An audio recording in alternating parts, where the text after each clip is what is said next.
5 years ESPN FC has been alive, and I mentioned that it's 5 years of unadulterated bias against your team. Great response, as you can imagine, from Twitter to this. Here's just some of it. Would you like to take a look? No, not biased, just 5 years of poor analysis and terrible hosting. Oh, well, thanks for watching for 5 years. There you go, yeah, thanks for yeah.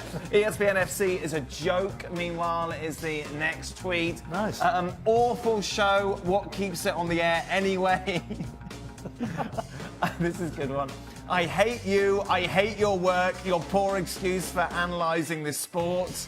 Dan, you're a good host, says Farrah, nice start, but for the love of God, think about replacing the Muppets alongside you. Wait, not including Hercules.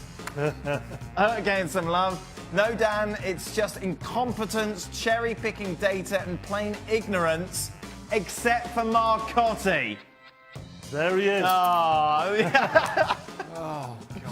It's Real Madrid funded clowns, says the next tweet. 5 years of Manchester United fanboys. Out of 10 articles on ESPN FC, 6 to 7 are about Manchester United. Well, that's got nothing to do with us. They even twist other club events to bring in Manchester United and make them a headline about United. Well, that's go and speak the editorial. That's nothing to do with us. Final one. I think your show should just do tweets about the panel and occasionally talk about the teams. So thank you very much for everybody and their lovely comments about 5 years of the show. I tell you what, the return of the Premier League means the return of the Premier League Team of the Week. There it is. Selected by Paul Mariner. On your own, Paul, I believe, this week, were you? I don't know why that is. I don't know why the Gabster You were the only one stupid enough to answer the email. Listen, Luke Shaw What email? scored his first goal in 104 games. I thought he had a terrific game. Well done. Yep. Vertonghen was absolutely... Bailly. Pardon? Bailly at the back. He played quite well. He played great. Leicester scored. Look, that was his best game in the United shirt for a long, long time. I thought Walker absolutely bossed it with Mahrez down the right-hand side for City. Hooray, I mean, he got 2 goals. What are you going to say? Where's Richarlison? Look, he got 2 goals, but I wasn't... You had to get 3. There's a stipulation. I wasn't... Who am I going to take out of the team? Wilson misses a penalty, gets a goal. Well, you gets should be an out assist. for missing a penalty. No. Leave the man alone. Absolutely not. Firmino didn't score a goal. Listen, you're in danger of getting in a bit of a messy because Firmino, with an assist, Firmino, whatever his name is a sensational footballer. What he does on the field is incredible. Did you have Mendy there? Was Mendy then? No, of course 2 not. assists. I had Shaw at left back. Are you paying attention? Sterling? What? No. Leave the man alone. Go on, Gab. You have a go. I wasn't involved this week. I wasn't invited, but Richarlison? Yes. He did. Take that. Pretty darn impressive to me. Listen, Listen, he was on the subs bench, Gab. You know full well. Listen, I prefer to put somebody who maybe people are not quite aware of in the lad from Rome, Wilson. You put Kante in. They're on your own. He scored in a different role. For goodness sake. He was on his own this week. Where was Nickel to help him? He's on his And I travels. thought Gab normally does. Gab, don't I'll tell you normally do that? what, shall I take Manny out and put Richarlison in? No. I never got asked. I was really gutted. Pardon? Nobody asked me and I helped you. Liverpool completely dominated this match from start to finish, thoroughly deserving of a 4-0 win. Impressive, Craig. Yeah, I'm a big fan of the way Liverpool have been going about it under Klopp. They've been dynamic from the moment he came in. They've backed him in the transfer market. They got it done early. They've got players to come off the bench now. Sturridge's been another one. I don't know what's going to happen to him between now and the end of the window. Yeah, I don't think he's going to go anywhere, is he? But if he's fit, he's not going to play. Might play some cup games, but if he's fit to come off the bench along with others, that's a good avenue to have. Keita is dynamic. If Salah can continue his form, I know Paul's a big fan of Firmino. They've improved the defence. They look as if they've improved the goalkeeping position. There is no reason whatsoever why they can't have a right good bash at Man City. They're not there. They haven't got the same quality as Man City in terms of the whole squad, but they've certainly improved on last season in terms of what he's got to select. And that's all you can ask at this moment in time. They look really good. He looked good, didn't he, Paul? He looked seamless, absolutely fantastic. Look, we've all been waiting. We saw him in the Bundesliga. We were waiting for him to come in. We thought it would be a good signing. he just came in and fitted into that midfield perfectly. Another interesting kid playing today, Gomez. I thought Gomez alongside Van Dijk was very, very tidy. It's another plus for Klopp. But just talking about Firmino for just a few seconds. You love Firmino, Paul. I you could do. turn any conversation into Firmino. I think he goes underneath the radar. He knits that front line together. His movement, just coming short, getting on the half turn, sliding balls into Salah and Mane. It's phenomenal. And the way that Liverpool attack with numbers, you could see with that first goal, they are bombing 6 players into the box, into the attacking third. It's absolutely remarkable. And most teams will find it very difficult to live with the way that they come out of the blocks in the first 20. I think if you ask City who's your biggest threat, I think Guardiola would say Liverpool. Oh, yeah. I think he'd say Liverpool, particularly after what happened to them in the Champions League last year. But, it's about keeping people fit. You've got to keep Salah fit. You've got to keep Mane fit. And Paul mentioned Firmino. Fabinho's to come into the side as well. I mean, look, Klopp doesn't really have many excuses here. Fenway Sports Group have backed him big time in the summer. They're not the finished article. But boy, I really think they're going to have a hell of a season again. And it's going to be exciting. There's no half measures with Klopp's Liverpool. No, it's all or nothing. Right. Yeah. It is all or nothing. They're great to watch. They're fantastic to watch. They really are. Gam, what was your takeaway from Anfield? Well, West Ham are pretty awful, so we focus on Liverpool. What I like about this is I think he has a bunch of tools. We sort of take it for granted that Liverpool are gonna play a certain way with certain personnel. Obviously, that incredible front three. But what I'm looking forward to is I think this season more so than last year, if people are fit, there's different things that Klopp can do. If he wants to have a traditional sitting midfielder, he can turn to Fabinho. I think there's going to be certain games when maybe he wants to have a genuine center forward in there, maybe use Firmino in different ways. And I think it's important that Liverpool have those options because I don't think we can take it as a given that Salah is going to have the kind of season he had last year, that he's going to repeat that again this year. So it's a better rounded Liverpool team. No idea what's going on here, I have to be honest. And we know there was some issues last season with Pogba and Mourinho being, leaving him on the bench. This guy's just won the World Cup. He is the linchpin of this side. He is one of the best and most talented players in world football. He has a price tag to go with that. He's got a stature to go with that. He has the ability to go with that. And I just don't know where this is going. But clearly there is something in his head that he is not happy with. Otherwise, you just wouldn't make statements like that. Not particularly after the first game of the season, when you've hardly had any rest, and you come in and you're a dominant player, and you score and your team win. It just sort of doesn't quite fit. Gab, what's going on? Well, if only we knew. But look, what I can tell you this is Paul Pogba is one of the most intelligent footballers that I've ever had a chance to speak to and spend time with. And he knows exactly what he's doing when he says things like this, and he's doing it with a reason. These are not throwaway comments, and the fact that he followed it up on Instagram, I think make that pretty clear. I think he's sending a message to who, to what. I think that's open to speculation. Maybe we'll get more guidance because contrary to what a lot of people think, football clubs and agents employ people to speak to the media and steer them one way or another. But it's obvious that he went and he did this for a reason. Now, I think it's way too easy, too reductive to go and just make this all about his relationship with Mourinho. I think there could well be something deeper there, and we'll see who picks up the baton. If you're in charge of Manchester United, if you were Ed Woodward and you had to choose one or the other, who would you choose? Pogba or Mourinho? I would choose the top man. I would choose Paul Pogba because he's the heart and soul of that football team. What he did at the weekend was borderline remarkable. As Mourinho said, playing 80 minutes, scored the winner, brave enough to take it. Look, when you're the top man at the football club and you come out with a statement like that, well, you just don't. You don't come out with a statement like that. If all's rosy in the garden, it's just... So the undercurrent, the undertones here are far-reaching, and it's very difficult to get inside of people's minds. But it's just shocking that he would come out with that Well, stuff. if there is going to be some sort of power struggle between, and we don't know, right? We just don't know. But it's so confusing. But say there is, years ago or a few years ago, there's only one winner.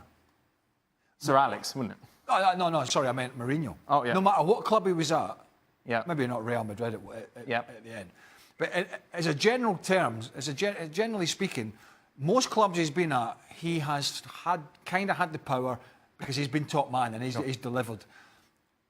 I'm not sure he's quite. Oh, well, I'm sure I don't think he's got that anymore. I don't think he has the backing of boards that he once had, and I think he's made that more problematic for himself by his rhetoric. And so I don't think it's a surefire thing that if there was to be some struggle between player and manager, that the manager would win, to Paul's point, because Pogba's a big player and Mourinho doesn't carry himself like he once did. I don't think it's a stretch, is it, if I say that City are probably at 65-70% today, yet they still just swatted Arsenal aside. No problem. I don't think they got out of first gear, to be honest. I don't think they had to. Look, everybody's saying, look, it's Unai Emery's first game in charge, so we've got to just cool our jets a little bit. But what I saw of the protection in front of the back four, particularly in the second half, number one, he's took Ramsey off. Number two, he took Granit Xhaka off.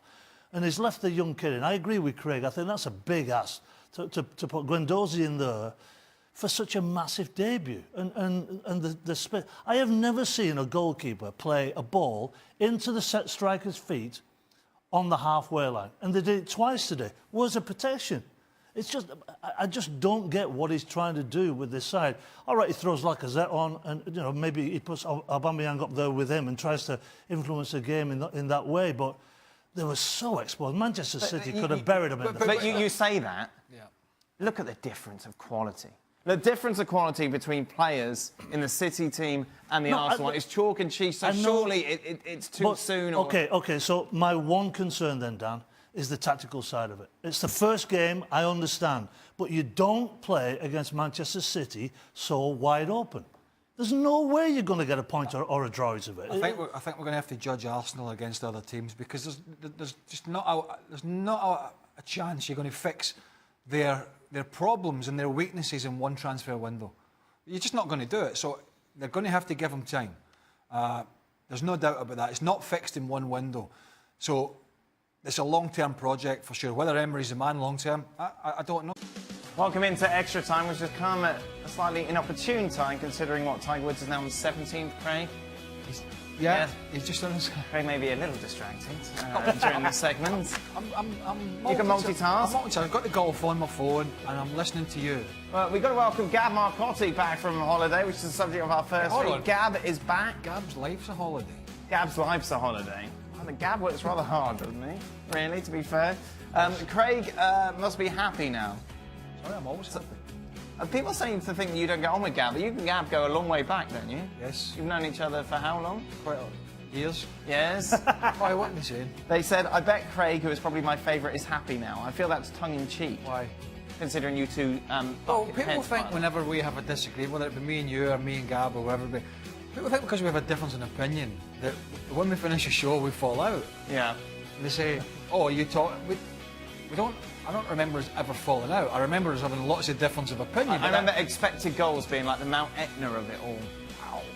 The only two people that weren't bothered about that were him and I. Well, yeah, no, exactly. How was your holiday, Gab? Did you have a lovely time? Well, it was good, and then to the guy who, yes, Craig and I think I first met Craig. Oh, goodness! Was I it don't at even a know if I bar? want to date us, but it was probably a couple decades ago. But At a bar? Yes. we get on great. We're also 3,000 miles apart, which probably maybe also helps in some ways too. But no, it's all nonsense. There's other people who are annoying and irritating, Dan, and most of them tend to be under 5'10", 5'9". In my heels. Definitely over Who's that guy that... is he still tweeting you? The one that wants you sacked every show? The West Ham fan. Is he still tweeting you? He hasn't tweeted me for a while, actually. He'll be back on. He loves it. He'll be back on. Great show. Oh, Tiger's just hit a bad one. Oh, no. I'd love to see him win again. I just think it's a great story. Right. It is, huh? Now, a lot of people don't like to see people do well, but you know, It's good for ratings, isn't it? I think if we talk about Tiger, our ratings. I think he'll come on. Biased. Yes. Why are you biased against Tiger Woods? Who are you biased against, Tiger? You biased against Man United or Liverpool? You or wear red. Why do you hate City? You wear red. Yeah, exactly. Should Czech be benched? That's a check. Yes. Be bench. No, bench the back four in the midfield. Well, you can't bench all What the bench, do you want to bench? Well, Czech he for? wants to play out the back, and Czech can't You know, do when they that, signed can he? Leno, I thought So that play was it. Leno then. Has he got feet? He better have that for the money they paid for him. Look, you know, Emery's talking about rotating the goalkeepers. What's that all about? What happened with the first goal? Was he just blinded? Pete? Yeah. What about Bellerin? No, but why didn't he try? He just didn't Because see he couldn't see the two central defenders with his line of fire. right.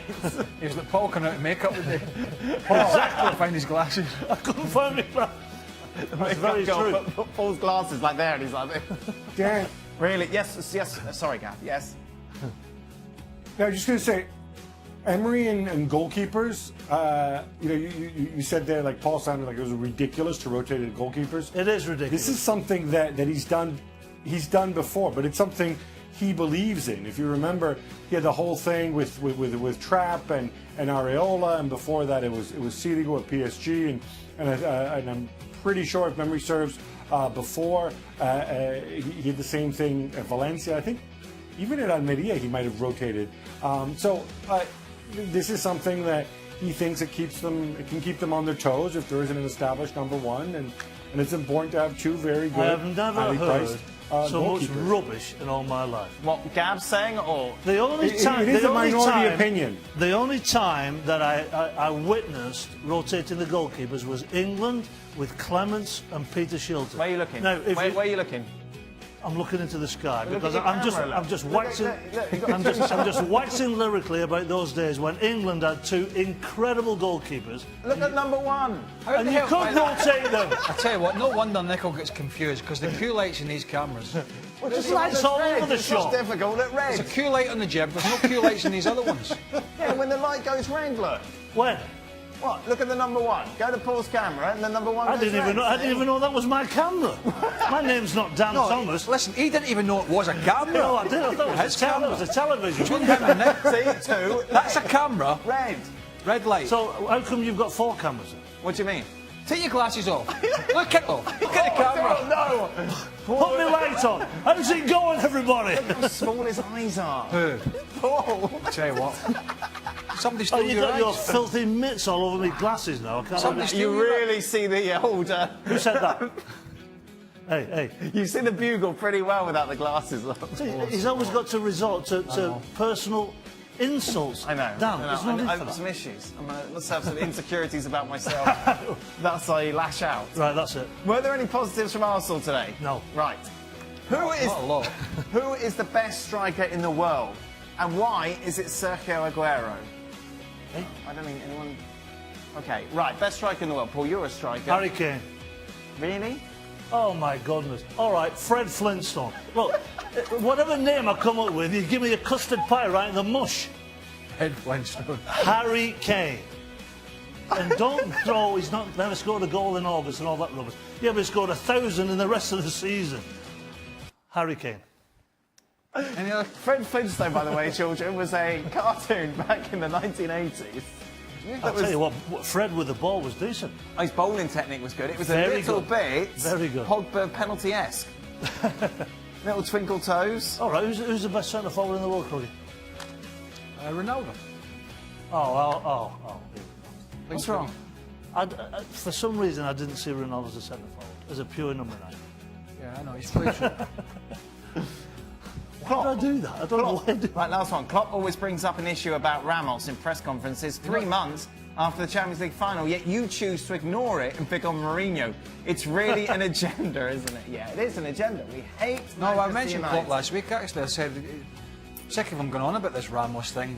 Just let it We go. picked it up a couple of weeks ago with Stevie, but to be honest, justify ourselves to you because...